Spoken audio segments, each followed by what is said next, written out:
এবার আবহাওয়া দপ্তর জানিয়েছে যে আগামী ৯ ও ১০ই অক্টোবর নাগাদ উত্তর বঙ্গোপসাগরে ফের একটি নিম্নচাপ বা ঘূর্ণিবর্তন তৈরি হতে চলেছে।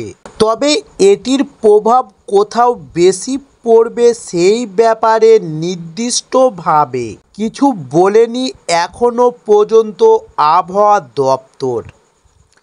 তবে তারা জানিয়েছে যে এই নিম্নচাপটির জন্য পূর্ব ও উত্তর পূর্ব ভারত এবং বাংলাদেশের বৃষ্টি বাড়বে, তবে কোথাও কোথাও স্থানীয় পর্যায়ে বন্যা ও ধস নামার সম্ভাবনা রয়েছে। এবং আবহাওয়া দপ্তর পূর্ব অঞ্চলীয় অধিকর্তা হবিবুর রহমান বিশ্বাস জানিয়েছেন যে এই নিম্নচাপটির গতি প্রকৃতি কী হয় সেদিকে নজর রাখতে হবে।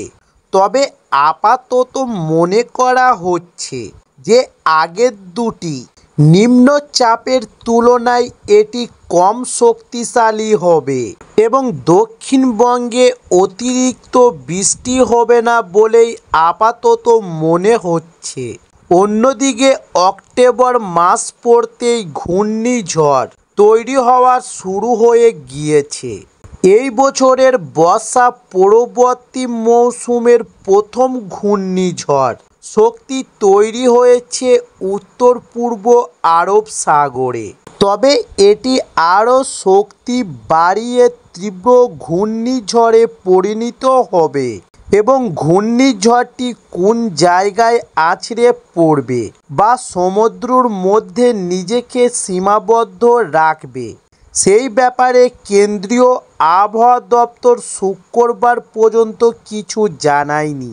আবহাওয়া দপ্তর পূর্ববর্তী অঞ্চলীয় অধিকর্তা জানিয়েছেন যে গত শনিবার ২৭শে সেপ্টেম্বর মহাপঞ্চমীর দিন দক্ষিণবঙ্গ, উড়িষ্যা, উত্তরে অন্ধ্র উপকূল দিয়ে যে গভীর নিম্নচাপ স্থলভূমিতে ঢুকে মধ্য ভারতের দিকে যায় সেটি পরবর্তী পর্যায়ে গুজরাট উপকূল হয়ে আরব সাগরে পৌঁছে যায়। তবে সেটি আরব সাগর থেকে আবারও জলীয় বাষ্প টেনে শক্তিশালী হয়ে বৃহস্পতিবার দশমীর সকালে যে অতি গভীর নিম্নচাপটি উড়িষ্যার উপকূল দিয়ে স্থলভূমিতে ঢোকে সেই শুক্রবার উড়িষ্যার উপরে ছিল একটি সামান্য দুর্বল হয়ে গভীর নিম্নচাপ এবং নিম্নচাপটি ছত্তিশগড় হয়ে ঝাড়খণ্ডের দিকে সরে যাওয়ার পথে আরও দুর্বল হবে। এর প্রভাবে উড়িষ্যা, ঝাড়খণ্ডেও প্রচুর বৃষ্টি হচ্ছে। এই নিম্নচাপটি সরকারি প্রভাব আর রাজ্যের উপর পড়বে না। তবে ৯-১০ তারিখে মুর্শিদাবাদ জেলার কোথাও কোথাও ভারী বৃষ্টি হতে পারে বলে পূর্বাভাস জানানো হয়েছে। দক্ষিণবঙ্গের অন্য জেলাগুলিতেও হালকা থেকে মাঝারি মাত্রায় বৃষ্টি হতে পারে এবং উত্তরবঙ্গের আলিপুরদুয়ার এবং জলপাইগুড়ি জেলার কোথাও কোথাও ভারী থেকে অতি ভারী বৃষ্টির আশঙ্কা রয়েছে।